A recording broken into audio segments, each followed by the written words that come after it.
That's good. We have a few Santa-esque beards here today, so thank you for our bearded wonders who have come today.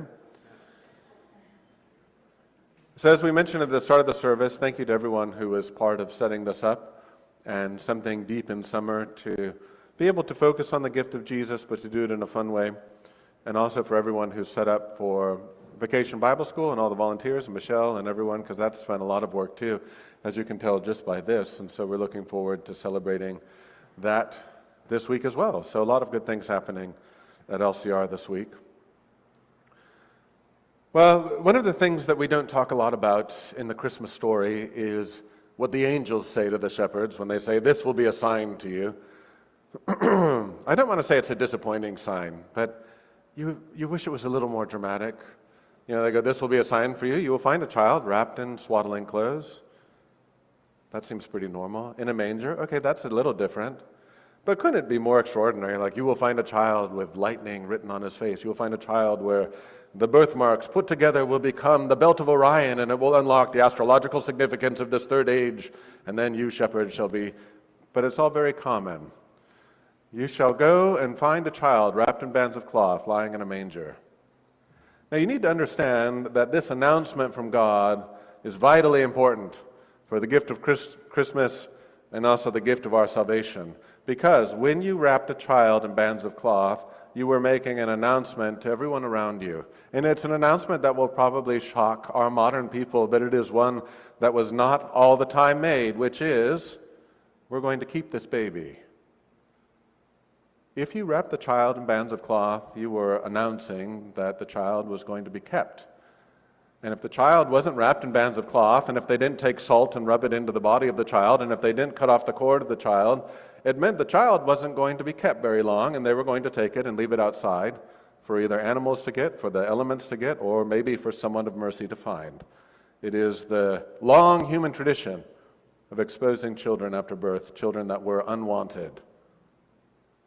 Now, in case you don't know this from Bible study, and there's no coloring sheet for this in Sunday school, I'm going to read to you from the book of Ezekiel, which, of course, if you know it's the book of Ezekiel, it's going to get kind of weird and freaky.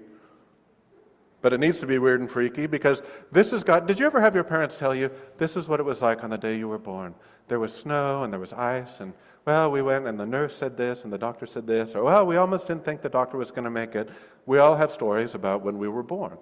And of course, Christmas is the story of when Jesus was born. And this is Ezekiel's retelling of the day that Israel was born. And it begins, as you would expect, on the day you were born. So you go, oh, okay, God, go ahead, tell us the story on the day we were born. On the day you were born, your cord, your umbilical cord, was not cut, nor were you washed with water to make you clean.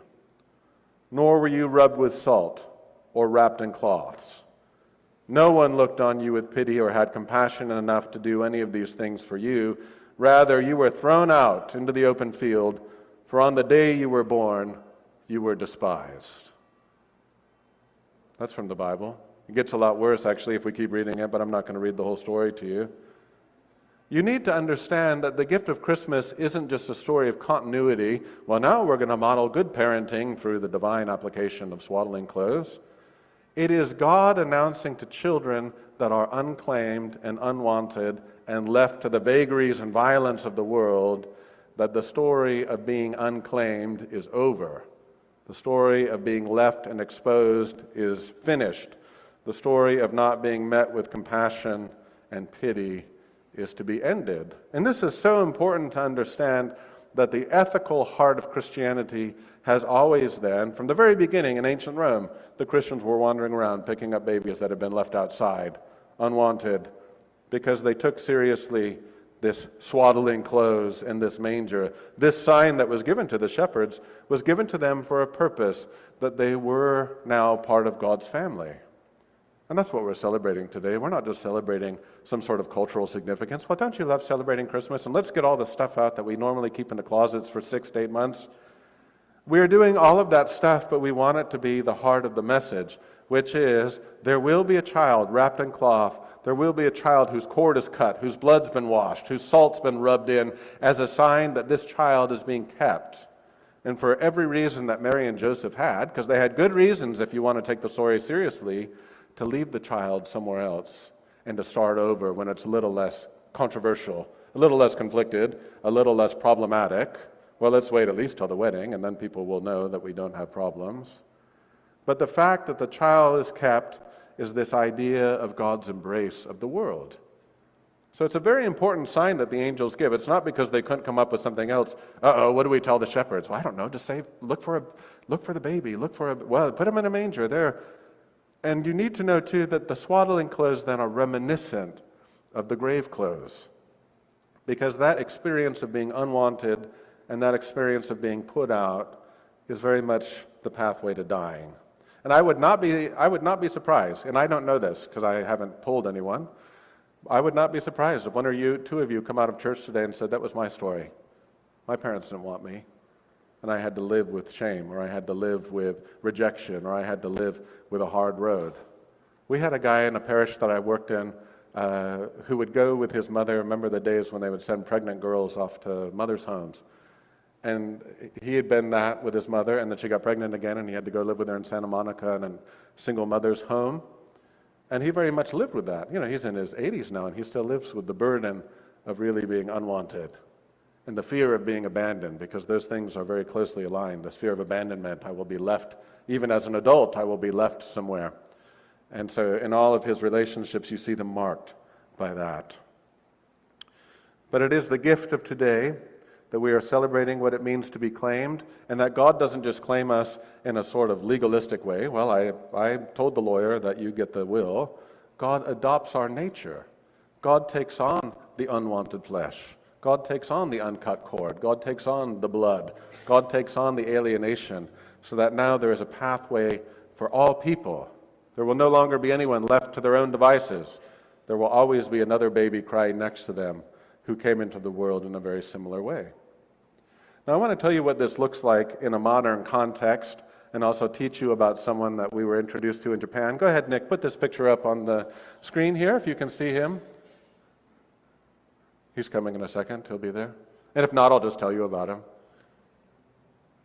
He doesn't look like that. Oh, there he is. Okay. So that's Kiyoshi Watanabe. Kiyoshi Watanabe. Now, he was someone who grew up Buddhist in Japan. And one day his brother brought him a Bible and said, here you go, someone gave me this, read it. And he goes, oh, okay. So he starts reading it, and he gets to the point where Jesus says, man cannot live by bread alone, but by every word that comes from the mouth of God.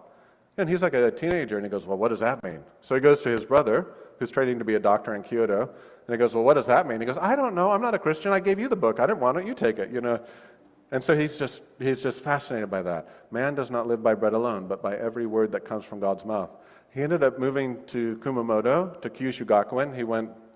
He got there eventually to Kyushu Gakuen, the school we work with. And he started working with American missionaries, and as he learned about Christianity, he learned English. So he went to the seminary at Kyushu Gakuen, became a Lutheran pastor. Not a lot of Lutherans, but he became a Lutheran pastor. And he was married, he had little kids, and unfortunately, because of dysentery, he lost 2 of his kids. They died very tragically at ages 5 and 6, the same time.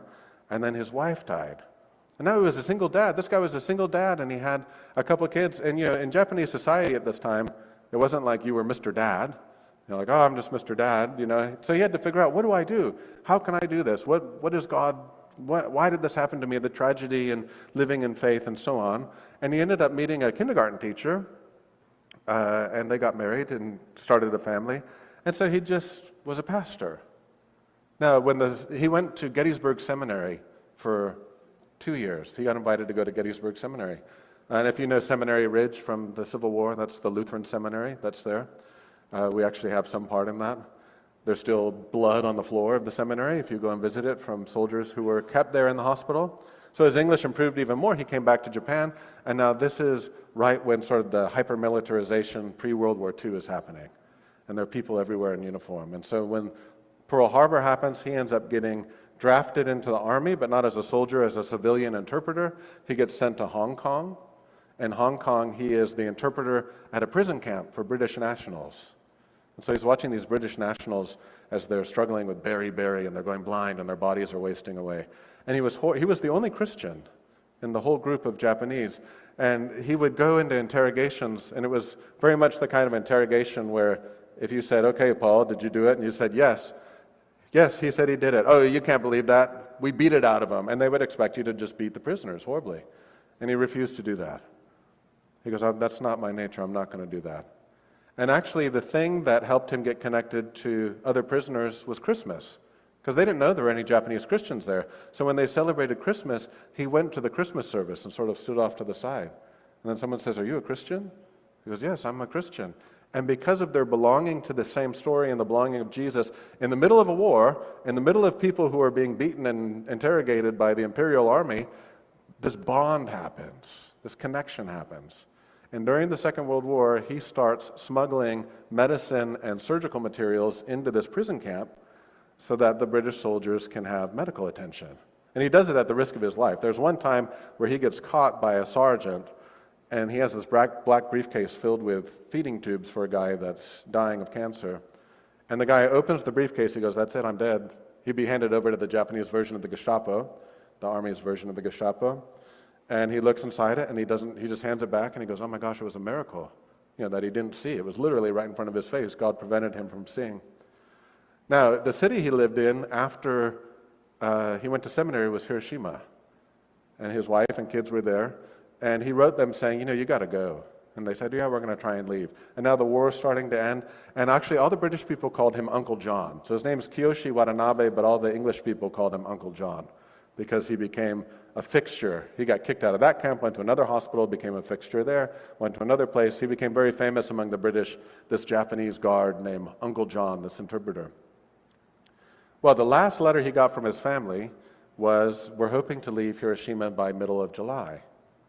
And so he didn't know what happened. And he had one daughter who was working at a naval shipyard just outside of Hiroshima, and he didn't know. He was writing the Red Cross after the war, every day, going to the Red Cross, every day, every day. And then finally his daughter comes and says, they didn't survive the bomb. The bomb actually dropped very close to his house. He lost his wife again, lost a child again, and there was nothing. And so this guy goes through all of these things, and the British people, they didn't even know he survived because they thought the Japanese killed him during the war. And they were so surprised to find out that he survived. Uncle John, they go, "That was Uncle John. He helped us with this, and he helped us with that." In fact, the British are the ones that wrote his biography because they were so impressed with what he did. In the early 1960s, he was on This Is Your Life on the BBC. And so I'm trying to find that episode, actually. They flew him to England in the early 1960s, and he's walking around London, and people would come up to him in the city, and they'd go, "I hate the Japanese. I hate what they did to us in the war. I hate how they treated our people. But seeing you last night," they would start crying. "Seeing you last night broke something open in me, broke the hatred open, and now I see there's a way forward." And so he became a sign of reconciliation. Kiyoshi Watanabe. He went back to Hiroshima in the desert of that atomic landscape, and there was an open field. And that open field he bought, and that's where the Hiroshima Lutheran Church sits today. He's the one that was the founder of that. A very humble man, a very gentle man. So when we talk about what does it mean to live in the solidarity of Christmas, what does it mean not to turn away from those who are unwashed, those who are uncut and unwanted, that's an example of someone who at great personal risk. And he wasn't a hero. People go, "Oh my gosh, you're a hero." He goes, "I wasn't a hero. Do you know how afraid I was every time I brought that stuff into the camp?" He did what he felt God was calling him to as a follower of Jesus. And he found other followers of Jesus, and he was serving them. And he loved his enemies with a heart. And he went through great personal tragedy. 2 wives, several children, illness and war. And yet he decided that the way forward was to take the desert space, the empty space, and to build a church. This is what the word Hewa means. So when we say Jesus comes as the Prince of Peace and everlasting peace, it's taking a flat landscape and saying, what will we build on this? Do we build towers? Do we build barbed wire? Do we build walls to keep people out? Or do we create a place now on this landscape where we can build harmony, build peace, build true community and true communion? That's the whole point. Why are we celebrating Christmas in July? Is to remember this gift, the calling to communion, the calling that we have a choice of what we build, This is why Jesus says, blessed are those who are peacemakers. That's the only time in the Beatitudes that Jesus gives us something to do. The rest are circumstances you'll find yourself in, whether you're mourning or persecuted or hungry. The only active choice Jesus gives you in the Beatitudes, the only path of blessing, is to be a peacemaker. And you will be called children of God. And this is what Jesus means for us. We will be God's family. So when he comes and shows us, hey, we're going to keep the baby, and for everyone that was rejected, for everyone that was alienated and kept out, they have a new pathway forward to belong to a family, that's the gift of this message. And that's the gift of this gospel. And so I hope you fill yourself on tacos, tamales, Christmas cookies. I hope you sing the rest of our Christmas hymns loudly, but that you remember most of all what it means that the child came and is kept, and what it means that we offer that same love and compassion too. Amen.